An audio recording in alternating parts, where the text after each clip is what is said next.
এই যে সোশ্যাল মিডিয়ার তোমরা অডিয়েন্সরা আছো, তোমরা যে একটা মানুষকে বিবেক বিবেচনা না করে উল্টাপাল্টা কমেন্ট উল্টাপাল্টা কথা শুনিয়ে দাও, এটাকে একদম করা ঠিক। তোমরা আমার মেকআপের নিয়ে অনেক অনেক কথা বলেছিল, আমি জানি। অফলাইন হোক বা অনলাইন হোক, তোমরা অনেক অনেক কথা বলো, হ্যাঁ।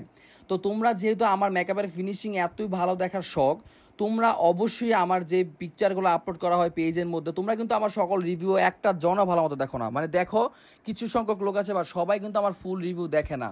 সেক্ষেত্রে তারা জানেও না যে আমার মানে বেজ মেকআপটা কেমন হয় বা কী আসে বিষয়। তোমরা আমার পিকচারগুলো যে আপলোড করা হয় এগুলো জুম করে করে তোমরা দেখবা, তখন বুঝতে পারবা যে আমার মেকআপটা যাদের ব্রন থাকে অবশ্যই সুন্দরভাবে ব্রনটা দেখা যায়, এবং মেকআপের ফিনিশিংটা তোমরা জুম করলেই বুঝতে পারবা।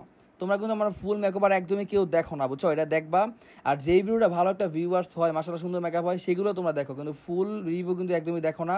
আর যাদের ফেস কাটিং সুন্দর, যাদের ফেস একদম মানে কি বলে সুন্দর স্মুথ, তাদের মেকআপ বেশি সুন্দর হবে। এটা আমি সবাইকে বলে থাকি সবসময়, এটা মাথায় রাখবা। তো আজকে এই পর্যন্তই। আল্লাহ হাফেজ, বাবাই। নতুন নতুন আপডেট পেতে পেজটাকে ফলো দিয়ে রাখো। বাই বাই, আল্লাহ হাফেজ।